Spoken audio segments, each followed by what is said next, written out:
What's up everybody, and welcome to my comprehensive mount guide for Guild Wars 2 Path of Fire. In this video, I'll be showing you how to get each of the 4 main mounts, go over the respective masteries, and also give you my thoughts on how I feel about each one. I'm sure many of you know about a secret 5th mount, the Griffin, but I'll have a separate video coming out on how to get that because the process actually takes quite some time and this video is already way too long. That will be coming out later this week, so get subscribed and don't miss out. At the end of the video, I'll also have a short discussion on what I think about the mount system in general. Also, let me know in the comments down below if you like this type of content and what other Path of Fire videos you like to see from me. With all that said, let's get into it. The first mount we'll take a look at is the Raptor. This is given to you for free during the Path of Fire introductory sequence, so you can't miss it. Mounts were designed alongside each of the 4 new maps, and they clearly complement one another. The Raptor was specifically made to traverse the vast expanse of the Crystal Desert, and specifically the Crystal Oasis. Each mount has a unique movement ability as well as a dismounting engagement skill. The Raptor's engagement skill lets you do an area of effect tailspin that does decent damage. In terms of movement, the Raptor allows you to leap forward, covering a considerable distance or even jumping across canyons and valleys. Now let's take a look at the masteries for the Raptor. There's only 4 mastery traits for each of the mounts, and it takes 10 points to complete the Raptor line. The first one you unlock is Ravenous Strike, which greatly increases the damage of your engagement skill Tailspin. It's a nice thing to have if you're melee, but as a ranged character, I don't find it particularly useful because I'm usually starting a fight from a distance anyway. The next mastery is Round Up, which again enhances your engagement skill, this time by pulling in any surrounding enemies as you dismount. This is a great engagement upgrade, especially if you have strong AoEs or cleaves to follow it up. But by far the most exciting mastery is the third one, which enhances your movement skill. The Raptor can already leap pretty far, but with the canyon jumping upgrade, it's absolutely insane the extra distance you gain. And this is what makes the Raptor one of my favorite mounts. Your leaping distance practically doubles with canyon jumping, and it's extremely satisfying being able to hop across a huge chasm that you didn't think was possible. This mastery also makes traveling long distances significantly faster, and from my experience, it's what people prefer to use when doing bounty trains and such. Finally, we have the Ravenous Discipline, which basically applies your Ravenous Strike damage buff to all your other mounts. Overall, I think the Raptor mount was very well done. This is kind of the standard introductory mount to ease you into this new system, and though it's mechanically simple compared to some of the other mounts, it is arguably the most fun to play with. Next up, we'll take a look at the Springer. Although this mount does increase your basic movement speed, it's not designed for horizontal movement, but vertical. The Springer can be unlocked in the second map, Desert Highlands. As the name suggests, there's plenty of hills, cliffs, and mountains to scale, and the Springer was designed for that vertical exploration. If you're playing through the personal story, you'll eventually get to a point where the Springer is needed to progress, and the story will direct you to it. However, if you want to get it earlier, just head over to High Jump Ranch at the top center portion of the map.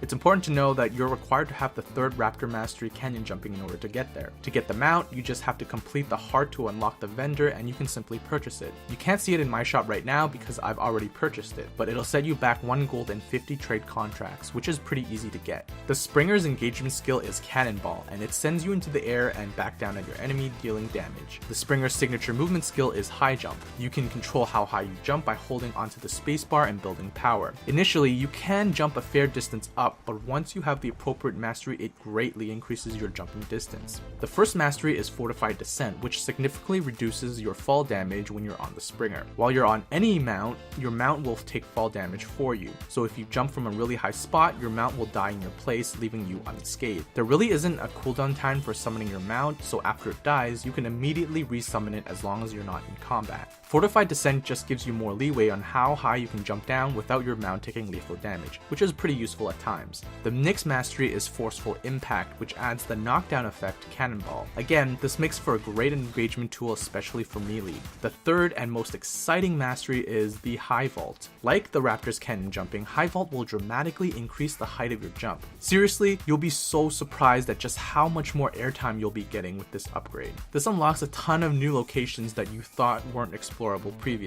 Finally, we have the last mastery for the Springer, Masterful Descent, which gives all your other mounts the Springer's Fortified Descent passive. If you haven't noticed yet, there's a pretty distinct pattern to these masteries. The first one is usually something that plays around the theme of the mount. The second mastery enhances your engagement skill, the third supercharges your movement skill, and the fourth will share your first mastery with the rest of your mounts. Having such a huge vertical leap will unlock a lot of new areas to explore, and will even make some of the older core Tyria maps and Heart of Thorn maps easier to navigate. I found there's a lot of different situations where you'll need to use a Springer, but it definitely does take some getting used to. All mounts have a turn animation which requires the mount to move a bit to turn around. When you're scaling cliffs, sometimes there's very little space for you to turn without falling. In addition, because you have to charge your high jump, it's kind of like having a cast time on the movement skill. If you're just standing there charging, enemies have the opportunity to knock you off the mount. The Springer definitely has its uses, but it doesn't replace the Raptor for moving around the map.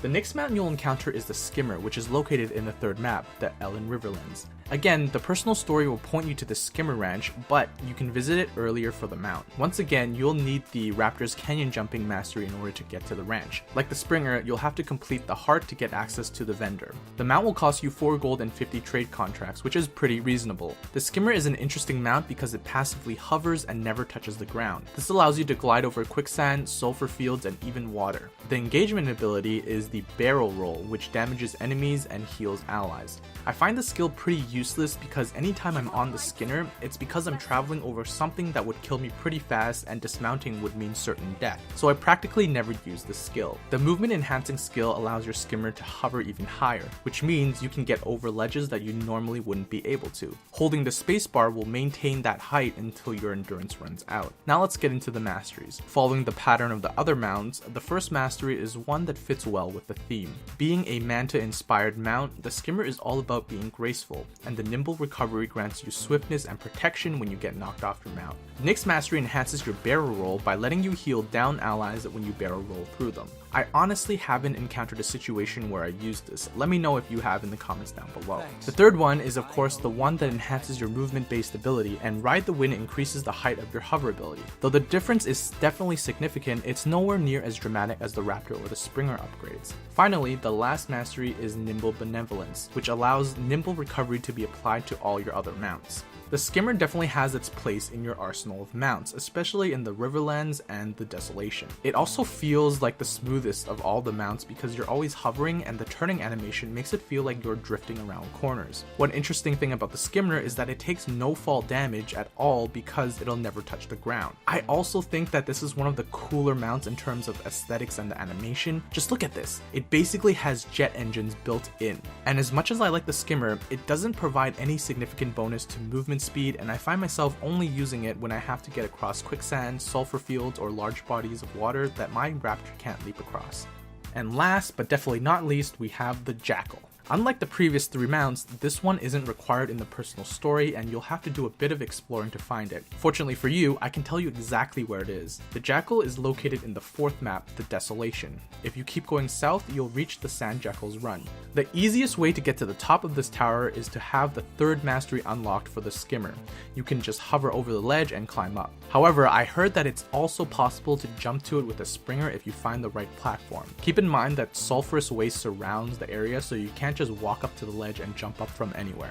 Like the other mounts, you'll have to complete the heart and purchase it from the vendor. The Jackal will cost you 20 gold and 200 trade contracts. This mount is completely optional, but in my opinion, it's the best looking mount and it's also the most versatile. It has an engagement skill called Pounce, which jumps to your target enemy and deals damage. There's nothing too special here. Where it differs itself, like all the other mounts, is in its signature movement skill. The Jackal is able to shift in and out of existence while dashing forward. If you've ever played Overwatch, this is pretty much the same as Tracer's Blink. You get 3 charges of shift before you need to recover endurance, and surprisingly, endurance recharges very fast and the downtime is pretty low. This ability is what makes the Jackal so versatile, but we'll talk about that in a second. First, let's take a look at the masteries. The first mastery is Enhanced Evasion, which lets you evade all incoming attacks with your movement and engagement abilities. I found it pretty easy to avoid attacks on the Jackal even without Enhanced Evasion, so it's not going to change too much. However, this being its first mastery also means that once you unlock unlock the 4th mastery, you get to share enhanced evasion with the rest of your mounts, which is a huge upgrade.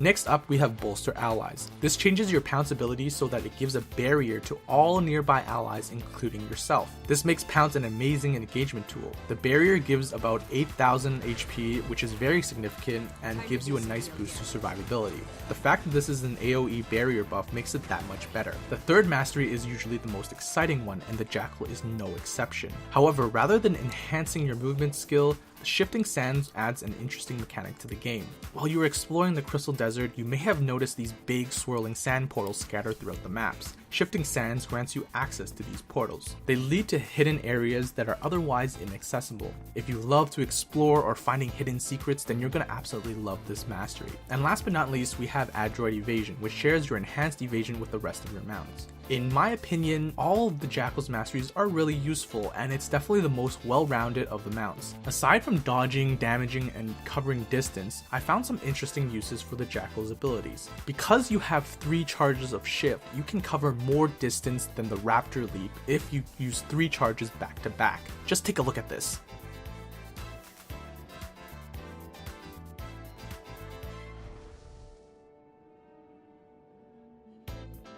I have to admit that it doesn't feel as nice as the giant leap from the Raptor, but it definitely makes up for it in the distance covered. Now, if you need to jump down from a really high spot, you can actually avoid fall damage altogether with the Jackal shift. You just need to time a shift right before you hit the ground and it will reset your fall height. Now, these are just 2 little tips that I found when using the mount. Let me know if you found something else that's really cool. In my opinion, the Jackal is the most well-rounded and versatile mount, and it's the one that I find myself using the most. Now that we've taken a look at all the mounts, let's talk a bit about the mount system overall. Mounts in MMOs are generally nothing more than something that enhances your movement speed and helps you get from A to B faster. Guild Wars has been hesitant to add mounts for a long time, and I'm glad they took the time to actually flesh out a unique system that integrates so well into the world and be refreshing at the same time. Each of the 4 mounts are unique and has its place in the game, but they all inject a new experience into the world, not just Path of Fire, but in Curator and Heart of Thorns as well. If you've dreaded doing world complete or leveling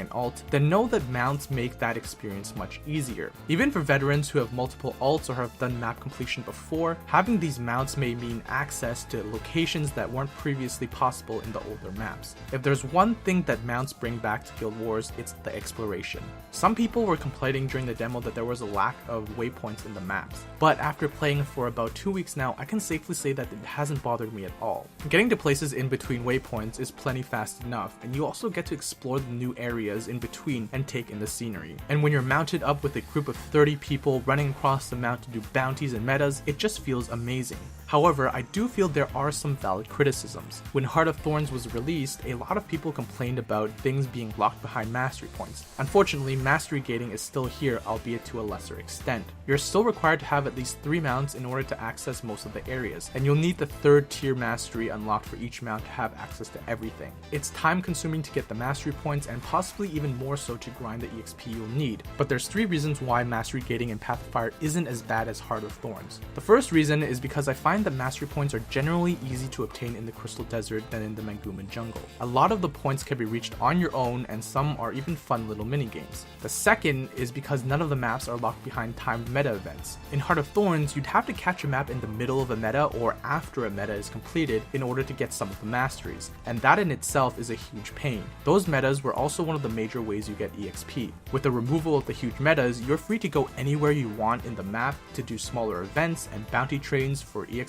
without being time gated at all. And lastly, there just aren't as many masteries to complete. Heart of Thorns required a total of 112 mastery points to unlock all 4 of the core mastery lines if you exclude raids and the Living World Season 3 lines. Path of Fire only requires 52 points to unlock the 4 main mounts, and though it's still annoying to be gated, it's not as bad as it was before. I definitely enjoyed the addition of mounts a lot more than I expected, but I can see room for improvement. When you have more than one mount, you can switch between them the same way you switch your utility skills. There's an arrow you click on and you can select your mount. I would love to see the ability to map each mount to a specific hotkey. For anyone with programmable buttons on their keyboard or mouse, this would be a huge quality of life improvement. I'm really glad the devs added the ability to dye your mounts, but I'd love to see even more variety because right now you can only dye them a single color. And I'm sure ArenaNet already has plans for mount skins because that would be a huge moneymaker. I do hope that they have some mount skins planned that are obtainable through achievements rather than just gems. And the one last thing I'll note before I go is the mount animations. ArenaNet chose to introduce a very small number of mounts rather than flooding the game with them. As a result, you get some very well thought out mounts that are given great attention to detail. A prime example of this is the work they put into the idle animations.